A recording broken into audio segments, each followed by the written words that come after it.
तो एमसीडी उपचुनाव पर टोटल न्यूज का रियल टाइम ओपिनियन पोल लगातार जारी है। 4 सीटों पर 4 वोट्स पर जो अभी रुझान है वो सामने आया। और चलिए रुख करते हैं अब अगले राउंड का, सेकेंड राउंड का हम सीधा रुख कर रहे हैं और यहां पर आपको दिखाते हैं कि क्या कुछ इस वक्त रुझान आते हुए सामने आ रहे हैं। देखिए जरा आप।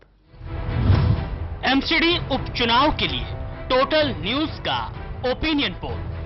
दूसरे राउंड की 4 सीटों के रुझान में आम आदमी पार्टी को यहां 2 सीट मिलने का अनुमान लगाया जा रहा है, तो वहीं बीजेपी को एक भी सीट मिलती नजर नहीं आ रही। तो वहीं कांग्रेस के खाते में 2 सीट मिलने का अनुमान लगाया जा रहा है। तो ये है दूसरा राउंड 4 सीटों पर। जो दूसरा राउंड है इस पर हमारा जो ओपिनियन पोल के नतीजे हैं वो सामने आ गए हैं। और देखिए स्थिति अब लगातार काफी चिंताजनक होती नजर आ रही बीजेपी के लिए। वो बीजेपी जो कि इस वक्त तीनों एमसीडी की बात की जाए तीनों पर काबिज है। आम आदमी पार्टी की बात की जाए तो आम आदमी पार्टी इन 4 सीटों में से 2 पर बाजी मारती नजर आ रही है। कांग्रेस की बात करें, चौंका देने वाली बात यह, जिस तरह से हमारे एक्सपर्ट्स भी बोल रहे हैं कि यहां पर जो एंटी इनकमेंसी फैक्टर है वो बीजेपी के खिलाफ जाता नजर आ रहा है। हाल फिलहाल में जो माहौल बना है वो बीजेपी के खिलाफ जाता नजर आ रहा है। लेकिन इसका जो फायदा है वो सीधे तौर पर कांग्रेस को मिल रहा है।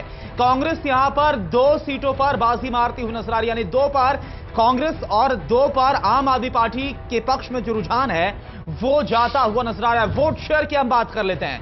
वोट शेयर पर क्या कुछ जो आंकड़ा है वो इस वक्त निकलकर सामने आया वो आपको बता रहे हैं। आम आदमी के पक्ष में, आम आदमी पार्टी के पक्ष में 36.25% जो वोट है वो पड़ते नजर आ रहे हैं। बीजेपी की बात की जाए तो 22.5%, कांग्रेस की बात की जाए तो 33.08%, अदर्स के अन्य की अगर हम बात करें तो 1.3%, अगर निर्दलीय इंडिविजुअल्स की अगर हम बात करें तो 3.25% और 3.62% जो मतदाता हैं वो नोटा पर बटन दबाते हुए नजर आ रहे हैं। शंभुनाथ जी, तो आप देखिए एक बार आप देखें किस तरीके से अगर 8 सीटों की हम बात करें तो अभी तक जो कुल मिलाकर पहला और जो दूसरा राउंड आया है, आऊंगा शंभुनाथ जी आपका, लेकिन ये थोड़ा सा एक जो बड़ी तस्वीर समझा देना चाहते हैं। इन 8 सीटों पर आम आदमी पार्टी 5 सीटों पर बाजी मारती नजर आ रही है। बीजेपी ने, बहुत चिंताजनक बात है बीजेपी के लिए, बीजेपी ने इन 8 सीटों पर अभी तक अपना कोई खाता नहीं खोला है। कांग्रेस की बात की जाए तो कांग्रेस 8 में से 3 पर बाजी मारती नजर आ रही है। तो ये एक बड़ी जो तस्वीर है वो इस वक्त निकलकर सामने आ रही है। शंभुनाथ जी, देखिए लगभग 3 सालों में या लगभग 2.5 साल के अंतराल में ये चौथा चुनाव होगा दिल्ली की जनता जो जिसे सामना करेगी। पहले नहीं, 2013 का जो चुनाव हुआ, 2014 का लोकसभा चुनाव हुआ, 2015 का विधानसभा चुनाव हुआ और फिर अब एक बड़ा फर्क यह आया है कि इस सब सारे चुनावों में अगर लोकसभा चुनाव हटा दें तो दिखाई ये पड़ता है कि आप हर बार बढ़ रही है। पहले से 2013 से वो 2015 में बढ़ी। अब नगर निगम में जिस तरह उसका वोट परसेंट आ रहा है, पहले 4 में 38%, दूसरे में 36%, यानी 8 जिन सीटों का रिजल्ट आप दे रहे हैं उसमें 5 सीटें उसके पास आ रही। दूसरा जो परसेंटेज बढ़ रहा है वो कांग्रेस का बढ़ रहा। अब पहली 4 सीटें आपने कहां करी थी ये तो नहीं पता अभी, लेकिन दूसरी जो 4 सीटें उनमें नोटा घटा है, यानी लोगों का ऑप्शन बिल्कुल इन्हीं इन पार्टियों में किसी को करेंगे, बाकी को नहीं करेंगे। तो ये ऑप्शन बढ़ने का फायदा भी कांग्रेस को मिला है। ये मुझे लगता है आपके फेवर में नहीं जा रहा है, ये कांग्रेस के फेवर में गया है, क्योंकि कांग्रेस को एकदम से यहां पे 2 सीटें मिलती दिखाई पड़ रही हैं और आप और कांग्रेस यहां पे बराबर खड़ी है, दोनों को 2-2 सीटें है ना। जबकि बीजेपी जस की तस शून्य खड़ी हुई है। वोट परसेंटेज में बीजेपी घटा है, अचानक वो 26.3 से 22 पॉइंट समथिंग पे आ गई है, तो 4% वोट घटा। ये दिखाई पड़ रहा है कि जो बीजेपी यहाँ की नगर निगम में काबिज है वो अपनी परफॉर्मेंस से इतनी खराब उसका प्रदर्शन हो रहा है कि उसका जितना नेगेटिविटी है वो आप पार्टी अपने फेवर में करती जा रही है और कुछ फायदा उसको कांग्रेस में मिल रहा है। तो हम मान के चलते हैं बीजेपी कुल मिला के सिफर होती जा रही है। राज बिहारी जी, जैसे मैं पहले भी कह रहा था, क्योंकि बीजेपी 10 साल से नगर निगम में है। और आप ये भी देखिए कि दिल्ली में कांग्रेस की सरकार थी और नगर निगम में बीजेपी लगातार आई, और बीजेपी तब भी आई जब पिछले चुनाव में नगर निगम को 3 हिस्सों में बांट दिया और तीनों नगर निगम में बीजेपी का कब्जा रहा। लेकिन इस बार जो हो रहा है, क्योंकि 10 साल से बीजेपी लगातार नगर निगम में है और बीजेपी नगर निगम में पिछले 10 साल में उसके नेता जो भी मेयर रहे, स्टैंडिंग कमेटी के चेयरमैन रहे, वो दिल्ली को कोई नया एक आइडिया नहीं दे पाए कि भाई हम नगर निगम में कुछ नया करके दिखाएं, क्योंकि वो जो पुराना ढल रहा था उसी पर नगर निगम चलता रहा। लेकिन आम आदमी पार्टी ने चूंकि एक नई राजनीति करने की दिल्ली में दिशा दी, उसके बावजूद बीजेपी ने खुद को नहीं बदला अपने को, और पुराने ढर्रे पे चलती रही। और खास तौर पर अगर आप देखेंगे जो पिछले 5 साल में जो मेयर बने हैं या जो स्टैंडिंग कमेटी के चेयरमैन बने हैं, उनमें ऐसा कोई भी चेहरा नहीं था जिसको दिल्ली जानती हो या नगर निगम के लोग जानते हो। क्योंकि जो पहले लोग थे, जो लोग नगर निगम की राजनीति करते रहे दिल्ली में, वो लोग अब नहीं रहे। अभी अगर एक हम सुभाष आर्य को छोड़ दें तो बाकी ऐसा कोई नाम नहीं है जो बीजेपी ने जिसको बढ़ाया हो, क्योंकि उसमें बीजेपी की अपनी नेतृत्व की भी वो कमी है। क्योंकि उन लोगों को मेयर बना दिया, उन लोगों को डिप्टी चेयरमैन, उन लोगों को स्टैंडिंग कमेटी चेयरमैन बना दिया जो बड़े नेताओं के खास लोग थे, और जो नगर निगम में अच्छा काम वो कर सकते थे उनको बीजेपी नेतृत्व ने आगे नहीं बढ़ने दिया। तो जो लोग नगर निगम में नई दिशा दे सकते थे, जो नया बदलाव लाते, जो भ्रष्टाचार को खत्म करते, जो नगर निगम को आर्थिक रूप से शक्तिशाली बनाते, क्योंकि नगर निगम की सबसे बड़ी जो खामी है कि साउथ दिल्ली को छोड़ दें तो दोनों नगर निगम लगभग कंगाली की हालत में है। लेकिन दोनों नगर निगम के नेता तीनों ये नहीं कर पाए कि होना तो चाहिए था कि आम आदमी पार्टी को अब होना ही चाहिए कि उपचुनाव का नतीजा चाहे जो भी हो, लेकिन अगला चुनाव जो हो वो एकीकृत नगर निगम को, यानी दिल्ली में एक ही नगर निगम हो, उससे दिल्ली के लोगों का भला होगा। कहीं पर सफाई कर्मचारियों को समय से पैसा मिल रहा है, दूसरे नगर निगम के सफाई कर्मचारियों को समय से पैसा नहीं मिल रहा, तो सफाई नहीं होगी, सड़कों पे कूड़े के ढेर होंगे और उसमें राजनीति होती है। बिल्कुल होना ही चाहिए कि नगर निगम अपने आप में आर्थिक रूप से शक्तिशाली बने, आर्थिक रूप से निर्भर रहें। लेकिन क्योंकि दिल्ली में जो पिछले साल से जब से आम आदमी पार्टी आई है, क्योंकि लगातार लड़ाई झगड़ा चल रहा है, आम आदमी दिल्ली सरकार वो केंद्र पर हमला बोलेगी, नगर निगम वो दिल्ली सरकार पर हमला बोलेगा, दिल्ली सरकार नगर निगम पर हमला बोलेगा। तो दिल्ली में हो क्या रहा है इस बात को लेकर लोगों की जो चिंता है वो बढ़ी है। और चूंकि अब केंद्र में बीजेपी की सरकार है, नगर निगम में बीजेपी है, तो उसका जो मानना चाहिए, क्योंकि जो दिल्ली विधानसभा चुनाव में जो बीजेपी को नुकसान हुआ वो अभी तक जारी है, हमको ये मान के चलना चाहिए। क्योंकि बीजेपी ना तो राष्ट्रीय नेतृत्व में ना प्रदेश नेतृत्व में नगर निगम में कुछ अच्छा करने का प्रयास नहीं किया। अनिल बंसल जी, क्या लगता है कितनी चिंताजनक बात है दिल्ली बीजेपी की अगर हम बात करें, क्योंकि जो हश्र हुआ था 2013 के बाद सीधे ग्राफ डाउन आया था 2015 विधानसभा चुनाव में, क्या वहां से बीजेपी ने कोई सीख नहीं ली? इसके बावजूद ये सब कुछ होता रहा जो हमने देखा, कूड़ा, सफाई कर्मचारियों का मसला, फंड्स को लेकर रोना, ये तमाम चीजें होती रही। क्या लगता है एक नेगेटिव ये सेंटिमेंट्स, जो नेगेटिव मैसेज है वो वोटर्स के बीच में गया, उसका ये आज जो नतीजा है ओपिनियन पोल में निकलकर सामने आया? देखिए, मुख्य बात तो जो मुझे लगता है कि दिल्ली को लेकर स्थानीय स्तर पर भाजपा का राष्ट्रीय नेतृत्व तो बहुत ज्यादा सरोकार नहीं दिखा रहा है। ठीक, जब आपने विधानसभा चुनाव 2013 में आप हार गए थे और मतलब सरकार आपकी नहीं बनी, आम आदमी पार्टी कांग्रेस की बनी, तो उसके बाद आपके पास मौका था कि आप चुनाव लोकसभा का जो नतीजा आया था उसकी तुरंत बात कराते, है ना, वो नहीं कराया। तो आम आदमी पार्टी को आपने एक तरह से बढ़ने दिया, कहीं ना कहीं आप दुविधा में रहे कि हम हार गए तो क्या मैसेज जाएगा, ये सब, और आपने फिर चुनाव कराया और आपकी बहुत करारी पराजय हुई। तो ये जो स्थिति है नगर निगम की भी, जब शीला दीक्षित सरकार ने इसके 3 टुकड़े किए थे तब बीजेपी ने विरोध किया था कि इसको ये गलत कर रहे हैं। अब तीनों जगह बीजेपी जीत गई, तो जब बीच की स्थिति थी जिसमें राष्ट्रपति शासन दिल्ली में एक तरह से उपराज्यपाल का शासन था लंबे समय तक, मोदी सरकार आ गई थी, तो आप चाहते तो यूनिफिकेशन का फैसला कर सकते थे। अभी राज बिहारी जी ने कहा कि आम आदमी पार्टी को ये करना चाहिए, तो बीजेपी ने वो भी नहीं किया। तो बीजेपी ने कोई ऐसा काम करके नहीं दिखाया जिससे वो लोगों का दिल जीत सकती। और जो केजरीवाल की पूरी राजनीति है, आप देखिए, वो भले मोदी पर हमला कर रहे हो, भले वो राष्ट्रीय स्तर के नेता बनना चाहते हो, पर फोकस उनका दिल्ली पर ही रहा है, और उसके कारण उसका लाभ मुझे लगता है एमसीडी में भी उनको मिलेगा। पर ये जो कांग्रेस को जो सीटें मिल रही हैं, ये थोड़ा मुझे आश्चर्यचकित करने वाली हैं कि इतनी सीटें कांग्रेस को मिल रही हैं, क्योंकि उस तरह से उनका कोई अभी कहीं उभार दिखता नहीं है। यही बात है शंभुनाथ जी, ये एक बड़ी अहम बात है जो यहां पर अनिल जी ने जिस बात को यहां पर रखा है कि ठीक है, हम इस बात को समझते हैं, जो एंटी इनकम्बेंसी फैक्टर था जो हमने 2013 में देखा, 2015 में हमने देखा, तो सीधे तौर पर कांग्रेस का सुपड़ा साफ हो गया था, बीजेपी कुछ यहां ज्यादा फायदा हुआ नहीं था, सीधे आम आदमी पार्टी को फायदा हुआ था, सरकार बनाई 67 के साथ। यहां पर अगर एंटी इनकम्बेंसी की बात हो रही है, समझ में आता है कि ठीक है, आम आदमी पार्टी के पक्ष में यहां पर रुझान जाता नजर आ रहा है, लेकिन ऐसा क्या है जो दिल्ली की जनता का मूड कांग्रेस के फेवर में जाता हुआ नजर आ रहा है? आपको क्या ऐसा नजर आ रहा है? देखिए, 2013 और 2015 में जो विधानसभा चुनाव हुए, उनमें आम आदमी पार्टी की छवि दूसरी थी। ठीक। आम आदमी पार्टी एक नया चेहरा था।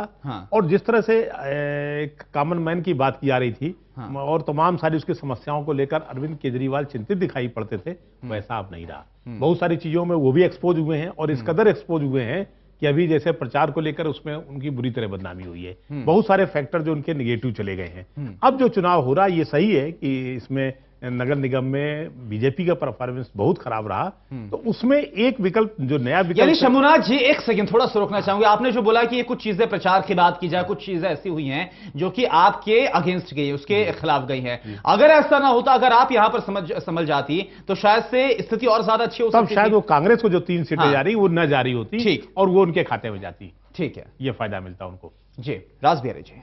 देखिए, जैसे मैंने पहले ही कहा कि दिल्ली में नगर निगम कांग्रेस कहा, कांग्रेस से जुड़ा हुआ आपसे जवाब चाहिए। कांग्रेस को ऐसी चीजें क्या है? मैं वही कह रहा हूं, मैं वही बिल्कुल। क्या है कि कांग्रेस लगातार सरकार सत्ता में रही, और उस वक्त कांग्रेस के लोग अब भी मानते हैं कि शीला दीक्षित सरकार ने जो गरीब लोग हैं उनके हितों का ध्यान नहीं रखा। आप बिजली के रेट बढ़ा रहे हैं, आप बसों के किराए बढ़ा रहे हैं, आप पानी का रेट बढ़ा रहे हैं, आप पानी का निजीकरण करने वाले थे। मतलब दिल्ली में अगर आपको शीला दीक्षित सरकार में ये कहा जाता है अगर आपको दिल्ली में रहना है तो खर्चा तो करना पड़ेगा।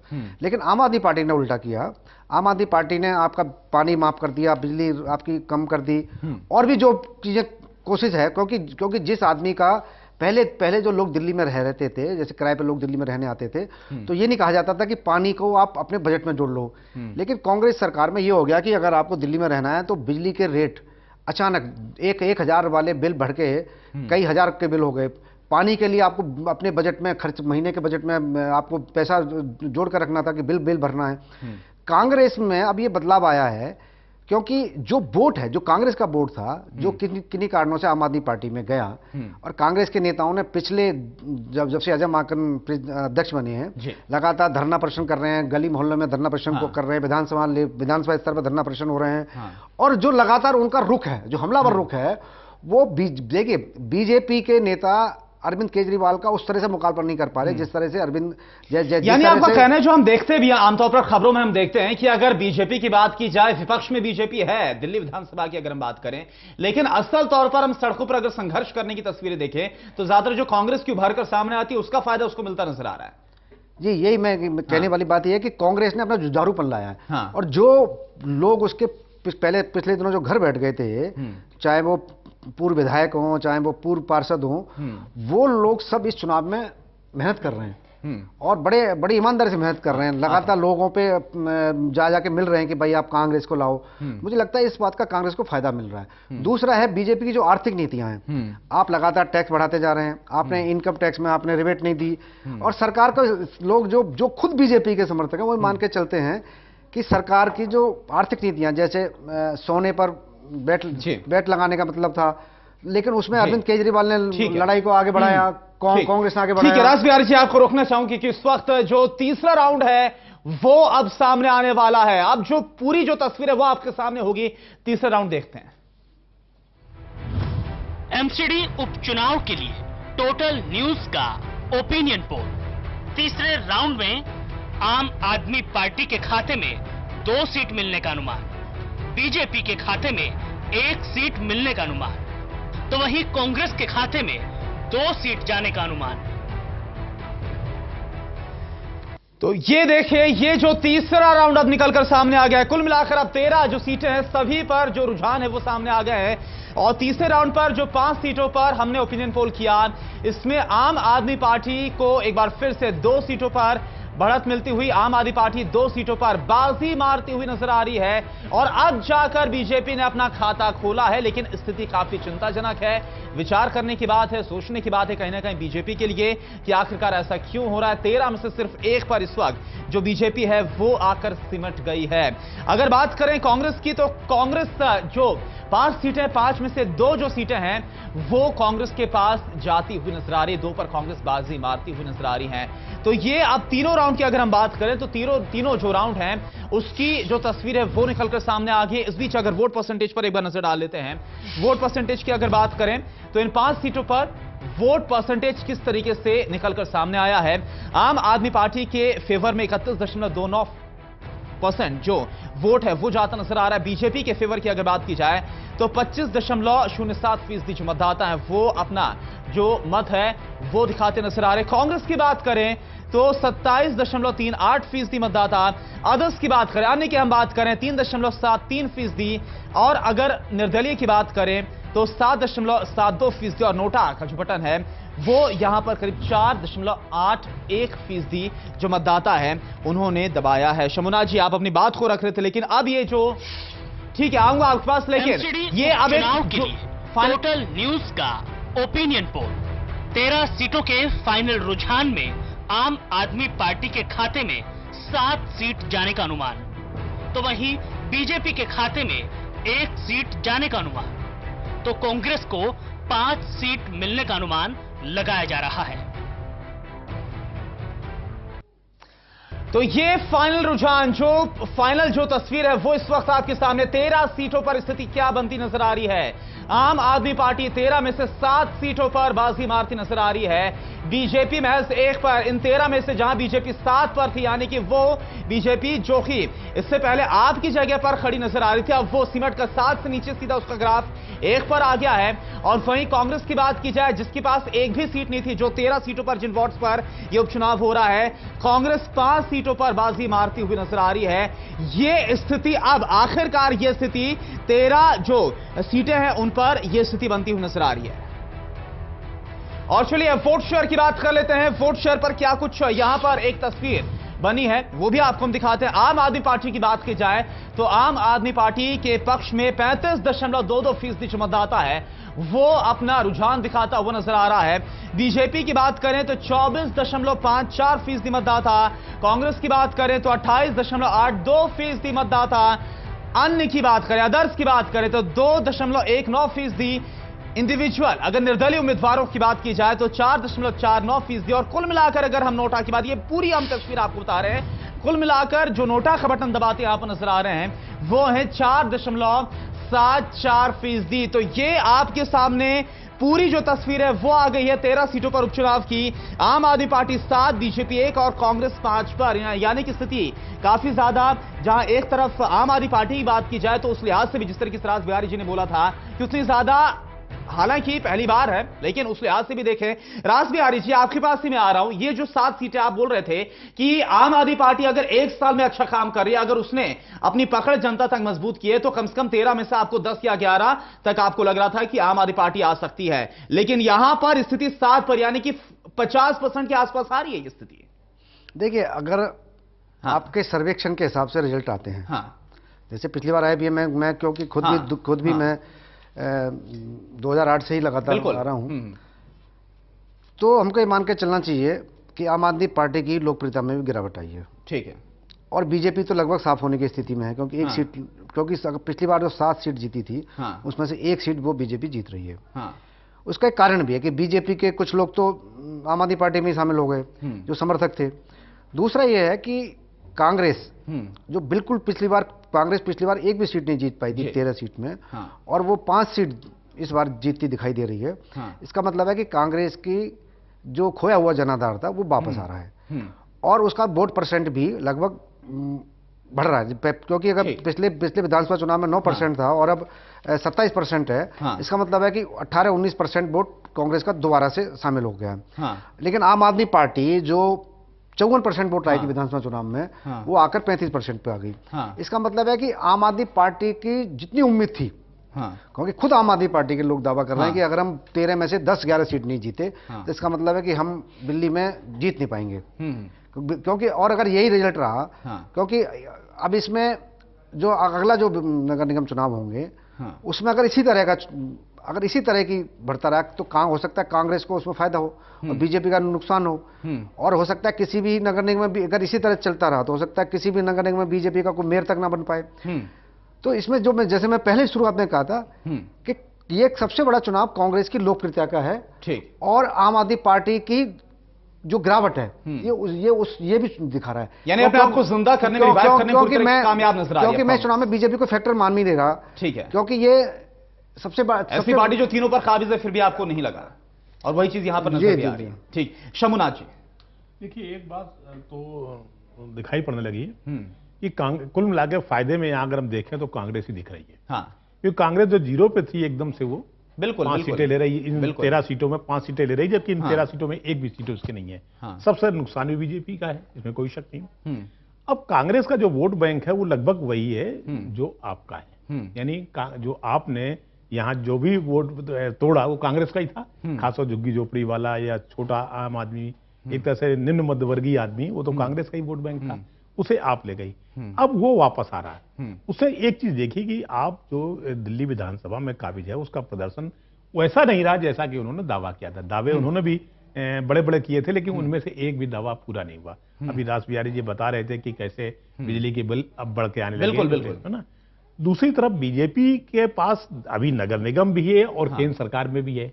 आप पार्टी ने एक काम बहुत सफाई से किया है कि जो भी दिल्ली में काम नहीं हो रहा उसका दोष केंद्र सरकार पे मड़ दिया है। यानी वो सीधे सीधे हमला या तो प्रधानमंत्री पे करते हैं या केंद्र सरकार के दूसरे मंत्रियों पे या बीजेपी के जो नेशनल प्रेसिडेंट, उसका फायदा उनको मिलता दिखाई। अनिल बंसल जी, आपको क्या लगता है कि ये जो अब नतीजे निकलकर सामने, जो रुझान हमारे सामने निकल कर आए हैं, क्या लगता है आपके लिए ये स्थिति फायदेमंद नजर आती है, या फिर विधानसभा को अगर देखें तो यहां पर 35% पर आ जाना 54 से, यहां पर स्थिति ठीक थोड़ी सी डामाडोल नजर आती है? क्या आपको लग रहा है? देखिए, मैं शुरू में ही कहा कि आम आदमी पार्टी ने ये उपचुनाव लड़कर जोखिम लिया है। मैंने शुरू में ये कहा, क्योंकि जो रास बिहारी जी ने कहा या जो उन आम आदमी पार्टी के नेता खुद कह रहे हैं कि अगर 10-11 सीटें हम नहीं जीतते तो वो हमारे लिए एक चुनौती होगी। तो यहाँ जिस तरह के रुझान ये आए हैं, इसमें मुझे लगता है कांग्रेस के लिए बहुत बम वाली स्थिति है।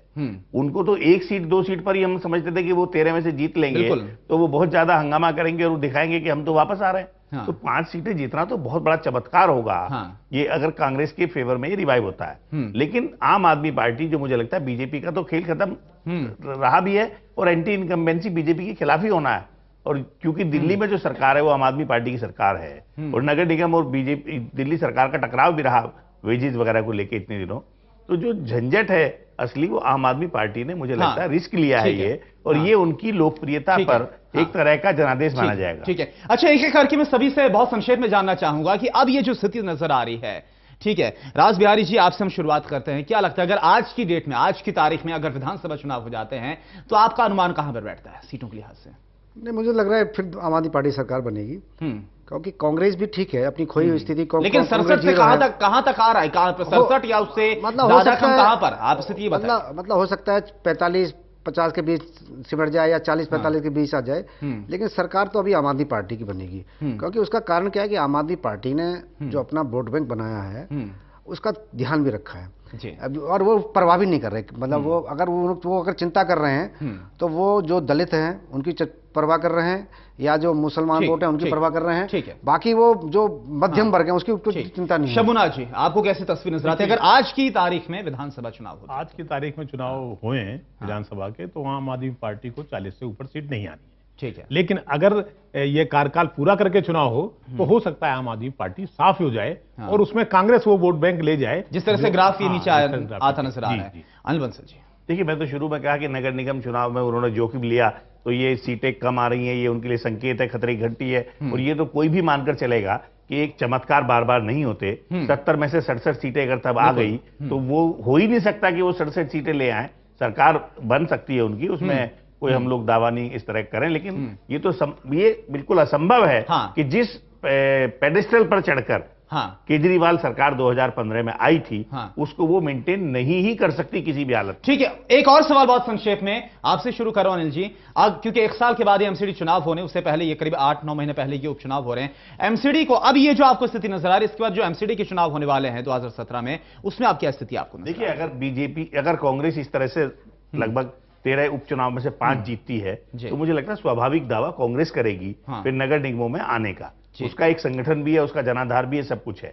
फिर आम आदमी पार्टी के लिए और ज्यादा चुनौती की बात होगी। भाजपा तो फिर गौणी हो जाएगी इस चुनाव में, क्योंकि जो उसका वोट बैंक है वो वहां जितना था उसमें थोड़ा छींचने के बाद वहीं तक बढ़ता नहीं है। तो आम आदमी पार्टी के लिए मुश्किल होगा अगले उपचुनाव में, अगर इस तरह के रुझान अगले मेन चुनाव में नगर निगम के अगर उपचुनाव के नतीजे इस ट्रेंड पर आते हैं। जी, शबुना जी, देखिए, अब तीनों नगर निगम से अब की बार बीजेपी का मेयर तो नहीं रहने वाला।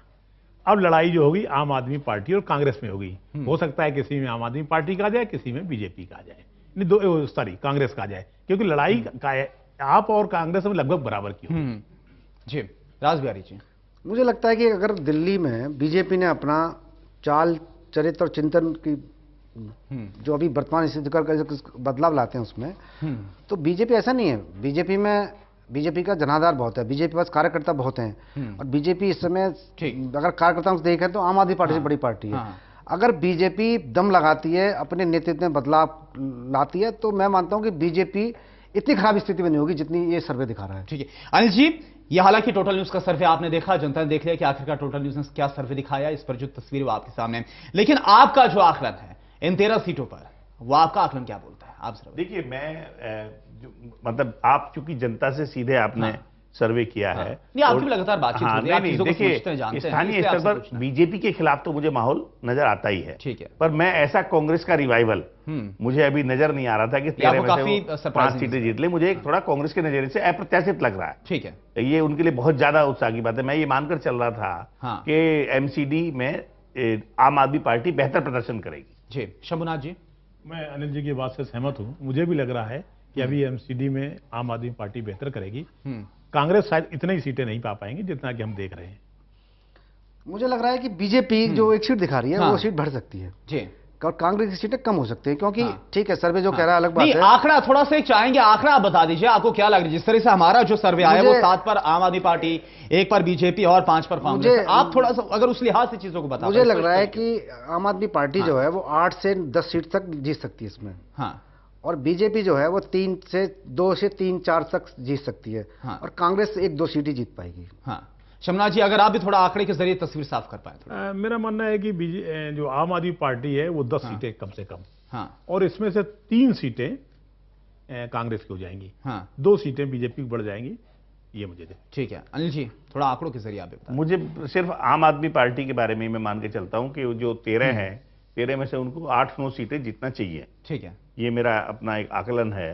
और कांग्रेस को मुझे अभी मतलब उनका उभार है, और मैं ऐसा अभी देख नहीं रहा कि 5 सीट वो अगर जीतते हैं तो फिर मैं कहूंगा ये अप्रत्याशित एक तरह का परिवर्तन होगा। तो चलिए, आप सभी का बहुत बहुत शुक्रिया। लेकिन यहां पर समझने वाली बात यह होगी, जिस तरीके से हमारे जो नतीजे निकलकर सामने आए हैं, यहां पर स्थिति एक चमत्कार के तौर पर कांग्रेस के लिए आई है, क्योंकि 13 में से 5 सीटें वो कांग्रेस जो इन 13 में कहीं पर भी नहीं थी, वो 5 सीटों पर इस वक्त बाजी मारते नजर आए। लेकिन चिंताजनक स्थिति, काफी गंभीर हालात इस वक्त बीजेपी के लिए हैं। दिल्ली प्रदेश बीजेपी को वाकई सोचना होगा, जैसे हमारे एक्सपर्ट्स भी बता रहे हैं, कि आखिरकार ऐसे हालात क्यों होते जा रहे हैं। और वहीं आम आदमी पार्टी की बात की जाए, हालांकि आम आदमी पार्टी के लिए, क्योंकि यह पहली बार एमसीडी का चुनाव है, 7 सीटें, लेकिन इसके बावजूद अगर वोट परसेंटेज के हिसाब से देखें तो स्थिति कहीं ना कहीं वो भी बहुत ज्यादा अच्छी नहीं मानी, क्योंकि यहां पर जो वोट परसेंटेज है वो 54 से सीधा 35 के आसपास खिसकता हुआ नजर आ रहा है। आप सभी का बहुत बहुत शुक्रिया। वक्त हो गया यहां पर एक बहुत छोटे से ब्रेक का। खबरें लगातार टोटल न्यूज पर जारी, आप बने रहिए हमारे साथ।